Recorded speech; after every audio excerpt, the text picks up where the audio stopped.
Kali ini kita akan bahas soal ASPDDIY Literasi Numerasi SDMI tahun 2025. Yo, buat kalian yang belum subscribe channel Festasmed, subscribe ya. Mudah-mudahan dapat sekolah yang dicita-citakan. Amin.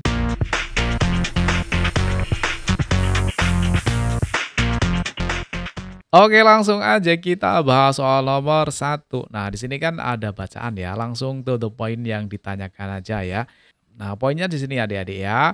Denny berbelanja beberapa peralatan sekolah di Koperasi Sekolah Ajar Mandiri. Ia membeli satu pak buku dan 3 PCS pensil.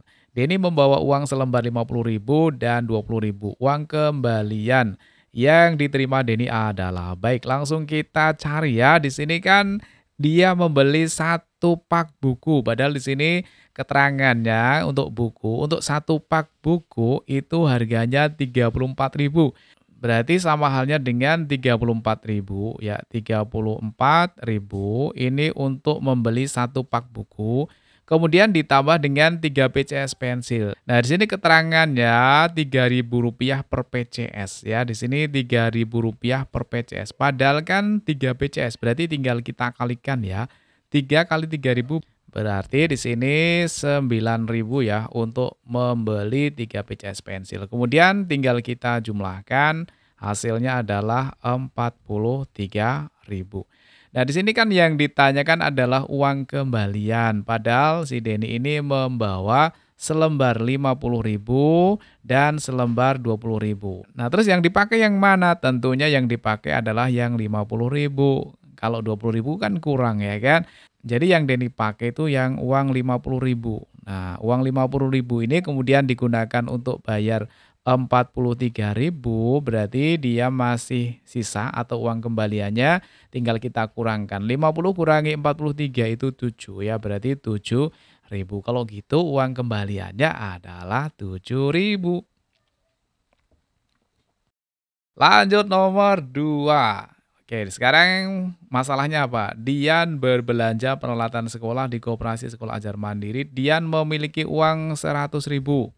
Uang tersebut digunakan untuk membeli peralatan sekolah. Maksimal peralatan sekolah yang bisa dibeli Dian dengan uangnya tersebut adalah sebagai berikut. Oke, berarti kita harus cek ya. Yang pertama, 20 eksemplar buku tulis serta 12 PCS pensil. Nah, di sini ada buku tulis sama pensil ya. 20 eksemplar buku. Nah, di sini untuk setiap 10 eksemplar ya kan. Untuk 10 eksemplar itu sama dengan satu pak. Nah, kalau 20 eksemplar itu berarti sama halnya dengan 2 pak, ya kan? 2 pak buku, kemudian ditambah dengan 12 PCS pensil. Nah, di sini setiap 12 PCS pensil itu dihitung 1 lusin. Nah, kalau di sini ada 12 PCS pensil berarti sama halnya dengan 1 lusin, ya kan? Maka untuk yang nomor 1 ini harganya berapa? Kita hitung 2 pak buku. Setiap pak itu harganya 34.000. Berarti sama halnya dengan 2 kali 34.000. Itu berarti 68.000 ya. Berarti 68.000. Kemudian ditambah dengan 1 lusin. Nah, 1 lusin itu harganya di sini 32.000. Berarti di sini ditambah dengan 32.000. Nah, ternyata di sini sama dengan kalau kita jumlahkan pas sama dengan 100.000. Berarti untuk nomor 1 ini benar ya. Karena uang yang dimiliki Dian itu 100.000, berarti pas banget, ya kan? Oke, kalau nomor 1 benar berarti jawabannya antara A dan B ya. Untuk yang C dan D kita abaikan. Lumayan kan, tinggal 2 pilihan. Nah, kita tidak perlu ngecek nomor 2, langsung kita cek nomor 3 atau nomor 4. Salah satu aja, nggak usah semuanya. Misalkan kita cek nomor 3 nih ya. Yang ketiga kita cek 8 eksemplar buku serta 25 PCS pensil. 8 eksemplar berarti harganya berapa tuh? Berarti 8 kali per eksemplarnya kan di sini nilainya 3.500 ya kan? Berarti kali 3.500 kemudian ditambah dengan 25 PCS pensil. Nah, di sini kita pecah 25 itu sama halnya dengan 24 ditambah 1. Nah, padahal setiap 12 PCS itu kan satu lusin ya kan. Berarti ini sama halnya dengan 2 lusin ya kan. 2 lusin ditambah dengan satu PCS ya. Oke, untuk yang pensil berarti 2 lusin ya. 2 lusin itu berarti harganya untuk tiap lusinnya 32.000. Kalau 32.000 kali 2 itu berarti 64.000 ya kan. Berarti 64.000. Kemudian ditambah dengan satu PCS-nya adalah 3.000 ya. Di sini ditambah dengan 3.000. Oke, kita kalikan di sini ya. Nolnya 2, 5 kali 8 itu 40, nyimpen 4, 8 kali 3, 24, tambah 4 berarti 28. Berarti 28.000, kemudian ditambah dengan yang ini ya, berarti sama dengan 67.000. Nah, kalau kita jumlahkan jadinya nolnya ada 3, 8 tambah 7 itu 15, nyimpen 1, 1 tambah 2, 3 tambah 6 berarti 9, 95.000. Ternyata belum 100.000, berarti yang nomor 3 ini salah dong. Kalau gitu ya jawabannya adalah yang B, yaitu nomor 1 dan nomor 4. Lanjut nomor 3, ini masalahnya masih sama, hanya beda yang ditanyakan ya. Sekarang ada Bu Amin. Nah, Bu Amin ini membeli 17 PCS alat tulis terdiri dari pensil dan bolpen. Ia harus membayar 56.000 untuk kedua jenis alat tulis yang ia beli. Banyak bolpen yang dibeli Bu Ani adalah. Oke, gimana adik-adik, bisa nggak ini? Agak sulit ya yang ini ya. Di sini kan total PCS-nya yang dibeli 17 ya kan. Padahal di sini untuk yang ditanyakan itu ballpoint itu bisa 16, bisa 12, bisa 10, bisa 7. Nah, adik-adik kan cek ya mau pilih yang mana. Misalkan kita mau pilih yang 10 PCS yang mudah dihitung ya. Untuk yang 10 PCS itu kalau yang 10 itu ballpoint berarti karena harus 17, berarti yang ini ditambah dengan 7 7 apa ini? 7 pensil ya, berarti 7P, 7 pensil.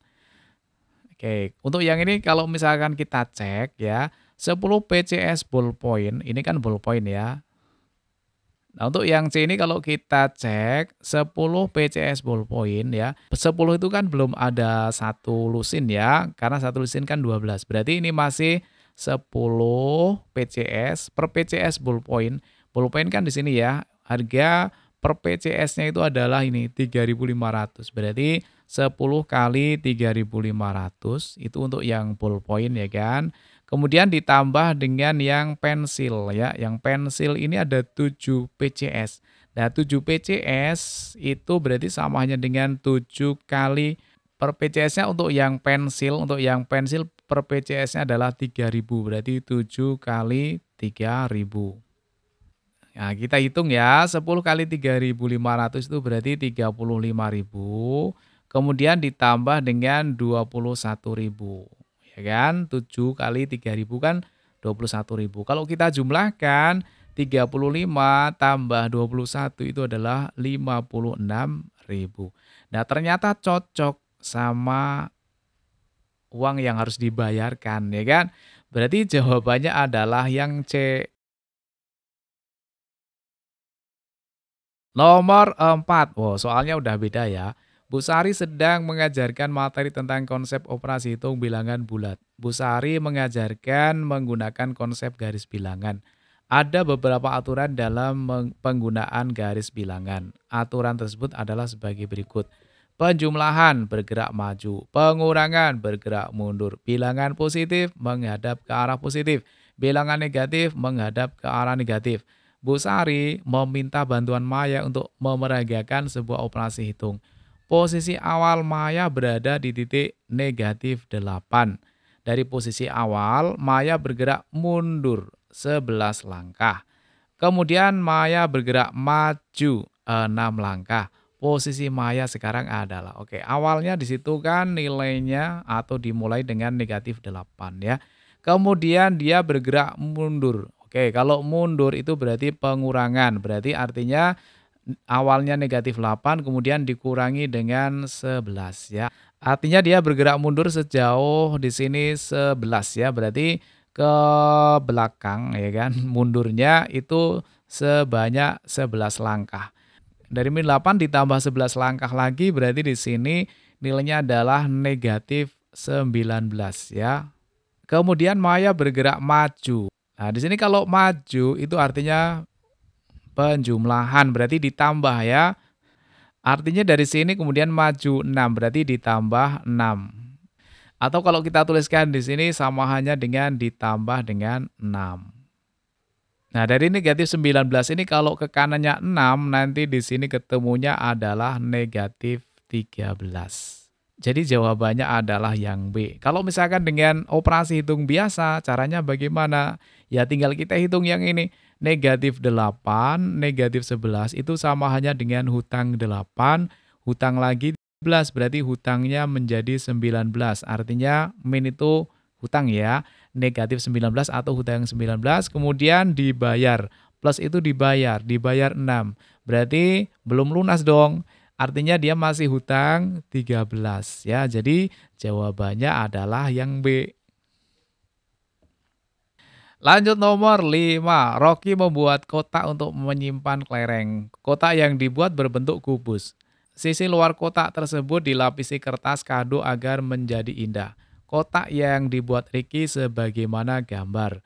Volume kotaknya ini, luas kertas kado minimal yang dibutuhkan Ricky untuk melapisi kotak tersebut adalah. Oke, di sini yang diketahui adalah volume ya. Volume kubus masih ingat nggak rumusnya? Volume itu rumusnya adalah sisi kali sisi kali sisi. Padahal volumenya sudah ada tuh. Berapa nilainya? 1331